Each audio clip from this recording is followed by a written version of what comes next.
Columnist Jack Spillane from NewBedfordLight.com joins us now. From NewBedfordLight.org. I'm very sorry. NewBedfordLight.org joins us now. Jack stops by periodically to talk about some of his recent columns and some news happenings in the region. So it's good to see you again, Jack. Good to be here, Jim. Good. Jack, your most recent column points out the recent trend of raising money for new school playgrounds.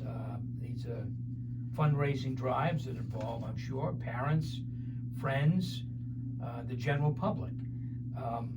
Something that at one time was part of the school budget. Playgrounds are part of the school budget. Now, apparently that trend is changing, has changed, and you don't seem to like it much. I think that might overstate it a little bit. Okay. Before I start on my concerns about it, let me thank you and Tim Weisberg, because this column is totally owed to your reporting on the Hathaway School and Tim's reporting on the County Academy. Right. And as we know, a few years ago, Campbell School in the North End did a big playground, new playground, dedicated to Sergeant Sean Gannon, who was killed in the line of duty a few years ago at Yarmouth. And I have to say, I didn't think anything of it when they built the Gannon playground. I thought it was a good idea, like everybody else. And, Sure. and I think these are good ideas. And I think go ahead with these fundraising programs, and I hope they're successful. One of them is being led by Miss New Bedford, Megan Sylvia. Megan Sylvia, that's correct. And I'm going to forget the people who are leading it over at the county, Heather Macedo, I think. Not sure about the county, but I would say this, that they are enthusiastic. They want to get this done. It is a big nut to crack. These new kind of playgrounds for all are very expensive. They're six figures in many cases. Yeah. I talked to Andrew Sullivan, the Andrew O'Leary, Right. the assistant superintendent for finance over at the school department, and he said 50,000 minimum and upwards, depending on how many bells and whistles that you want. I have to say, I went over to both the county and the Hathaway, and I was a little shocked by how bleak the playgrounds are there. I guess that's the word I'll use. The basketball backboards at the county were all rusted out. Thankfully, the kids can't jump that high to reach them. It was an undersized court, and they had put some new paint on the swings at the Hathaway School, but they were old. It was minimal compared to the kind of playgrounds that you get today. There is a playground, Harrington Park, right across from Hathaway, but there are all kinds of things that go on in public parks, unfortunately, nowadays, and so they don't really want the kids there. They'd have to cross the street, and that is that's not a big chore, but it is. You know, you want to minimize any dangerous situations. So talking about very young kids. Yeah. So you really would, I think, rather have it on school grounds. Yes. The school grounds are fenced in. Yes. And it'd be, I think, the better way to go. But the more I thought about it, the more I thought, well, are playgrounds at public schools now a private fundraising thing? Because if they are, I begin to worry about that, because, you know, the community can only support so much from fundraising, and there are schools in more affluent neighborhoods and schools in less affluent neighborhoods. And if we're going to have everybody raising money for school playgrounds, it almost has to be like, who's going to give to these things? Mainly the parents and people who are interested in their kids having a good playground. So I begin to get reservations that this is beginning to sound like a user fee for a public purpose. And those are my reservations. Again, I'm not against them doing these fundraising efforts, but I do think that we need to think twice. Mr. O'Leary told me that the school department will end up contributing, because even a successful fundraiser is probably not going to be able to pay for all of this, and they like the initiative. There are the ESSER funds, which are the school department's version of the ARPA funds coming in. He thinks you can use them for that, but you have to apply and you have to see that they're acceptable according to the federal government's standards. There are other monies around, so the school department will embark on this. It's a squeaky wheel that gets the grease, but I do think it's something to think about. You know, are we really going to have to have, because once you start it, then we don't pay for public playgrounds anymore at schools. And these playgrounds, I'm sure the school department probably said, we're not gonna pay for the whole ride here because they are so expensive. I commend these folks who are going out there, just like you, going out there and trying to raise money to offset the cost of a modern, today kind of playground. But they are so very expensive that it's really a fundraising challenge. Yeah. Well, these playgrounds can be very elaborate. They do seem to build them when they build an entirely new school, as they did with the Jacobs School in the South End. There are some issues with that playground, which I've written about, but it's quite elaborate in the structures that kids can climb on and stuff. Those things are not cheap. I know that at the Hayden McFadden, they built a new playground, and so those things are not inexpensive, as we know with Noah's Place. In fact, Noah's Place was the idea for I think it was the Carney Academy fundraising, which is really, if I understand it correctly, aimed at autistic kids that don't have much in the way of a playground there. I will say that even Noah's Place, after 5 years, people did their part. The city has to take over that now, and there is an expense when you add a new park to a city and have to take care of that. And as I said in my column, I don't know what that had anything to do with the parking fee scheme that they came up with, but in the park board. But the playgrounds are not cheap. So what would you like to see the school department do? Pick up the tab? I think it was more of a think piece. I deliberately didn't suggest what the solution is because I'm not sure I know it. I think that maybe we have arrived at the point where school playgrounds have to be partially privately fundraised and partially supported by the school department. But if we have, we should think about that and how is it going to affect schools in various districts, because you have schools in various neighborhoods that have different ability to fundraise, and so we should think about that if that's the way we're going. That's mainly what I was trying to say. I think you made a point. I don't know the answer either.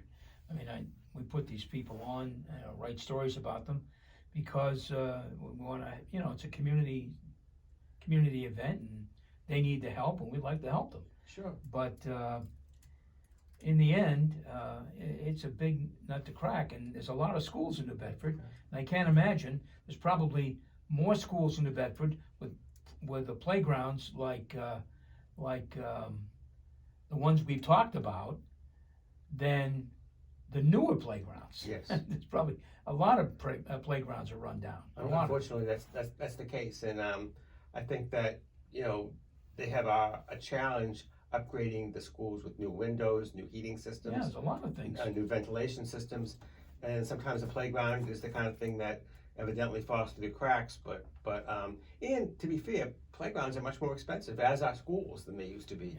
Yeah. So I just wanted to put that on the table, and it's something to think about.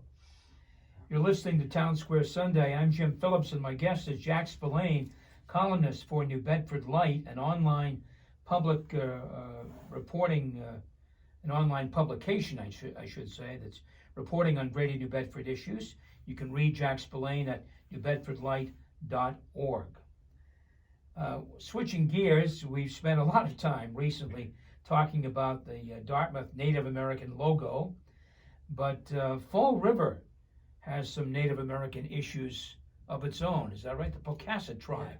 Yeah. Tell me about it. This was a very interesting story to me. It came across my radar screen while I was reporting on the Dartmouth Indian controversy.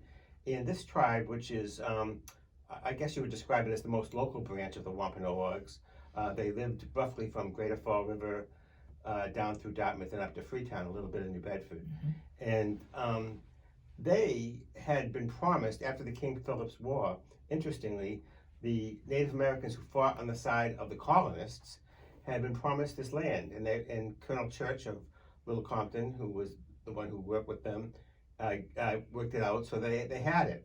Well, it was originally where the Tiverton Casino is now, and as time got on, white people were more and more settling that area, and the Native Americans decided this is not working for us. And so they asked if they could trade it for church land that was on the east side of North Watauga Pond.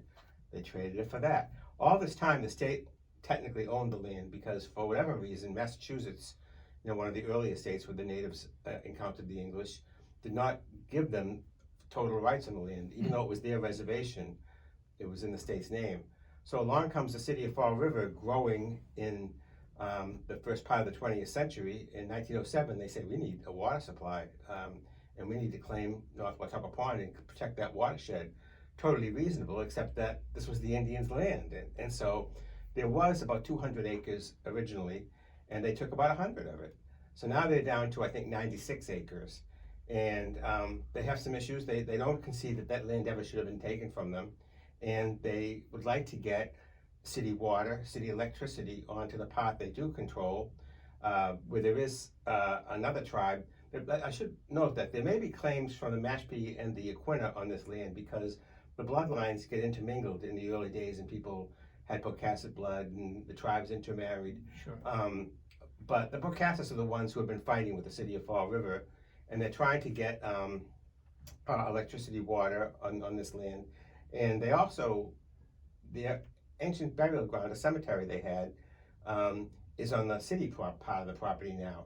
And they have to get the city's permission to go in. And that rubs them the wrong way. They feel it's their native land, and they should be able to visit that cemetery as they see fit. So, are they going to court? Are they taking any action to acquire this property? Well, this is a tribe without a lot of resources. Interestingly enough, they say they're not interested in a casino, that they want to preserve the land, have ceremonies up there, meetings, that sort of thing. They say that what they want to do is they were supposed to have a meeting with the delegation, the legislative delegation, and that didn't fall through. For some reason, there were some technical problems. It didn't happen. It hasn't been rescheduled. But they're quite frank that a succession of Fall River mayors, city councilors, legislative delegation have not done what they think is owed to the tribe. Now, it's a complicated situation with protecting the water supply, but it seems to me that something could be worked out.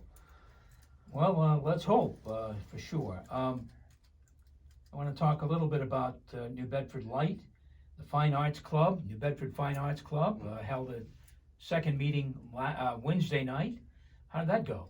It went well. I just really love this development. So New Bedford, as we all know, has developed into quite an arts center. And this is a way for New Bedford visual artists who sometimes may not, be selling their works in New York City and in the big places like that, to get their work out there. I originally thought, I think that they based it on the Detroit Fine Arts Club, that it was going to be an auction. But from what I saw of it last night, it wasn't that. The artist set the price on their work, and then if you're interested in it, you contact them and they facilitate it. So this is, they go online, they describe their work, it's shown, and then they talk about it a little bit, and then people can contact them. They're going to have an in-person one at Kilburn Mill next month. But it was very exciting to see some of this great artwork that is homegrown, on the South Coast. People who are very talented and that's a great thing. That is a wonderful thing, and people are excited about it. I think it's building. Yeah. I think can see you're excited about it. Yeah, I am. You're an art collector. Well, I have a sister who's a fine art dealer. Okay. And so I've been exposed to art that I could never have afforded myself. And so I do. She's explained to me the value of it and what to look for and different things. And so I do enjoy it. Okay. And finally, I want to talk to you about your latest segment, which is called InPerson. I guess that's been around for a while. Yeah, Joanna Weeks, who you may remember from the Standard Times. Sure. And I think Sawyer Pollock, up and coming young journalists, have been doing them, and they're really terrific. What they do is it's no filter, no reporter just distilling it down. What you do is you just turn on the tape recorder and you do an interview with this person, and then we transcribe it. And we've done some very interesting ones, I think, already. There was one today from Timothy Dale Walker on very interesting subject, how most of the Underground Railroad was really over water, not underground. Well, we've had him on here. It's a fascinating subject, and I believe they're opening an exhibit at the Whaling Museum this month. I think it's the 20th. I'm not quite sure. Yes, that's Lee Blake and Lee Blake and Timothy Walker. So it's an exciting time. It's certainly. I didn't realize when you hear Underground Railroad, you think overground people, being chased or just hiding in wagons. No, this was a prominent part of the Underground Railroad. You get on a boat, you get smuggled onto a boat somehow, and you ride to freedom, ride north to ports in the north. Yeah, and what they explained, if you read this piece today, Tim Walker explained that in the Deep South, it was going to be a long journey to travel overland. But if you could get on a boat in Charleston or New Orleans and get yourself to Northern Virginia or someplace, then you had maybe a short overland trip, a chance of being more successful. And I didn't know this, but a lot of the dock workers and the people who worked in the waterfront in the South were actually enslaved. Mm-hmm. And so they knew how the waterfront worked, and they knew where to hide, who was a friendly captain that might let you on. And so, it was very much a self-emancipation by the slaves as opposed to being rescued. So it was interesting. My guest, Jack Spillane, columnist for New Bedford Light, an online publication that's covering stories in Greater New Bedford. You can read Jack's columns at newbedfordlight.org. Thank you, Jack, for coming in. Always great to be here, Jim. And we'll see you next time. Stick around. TownSquare Sunday will continue in just a moment. Okay. Where are we at now for time? 17. I think we'd be about 15 or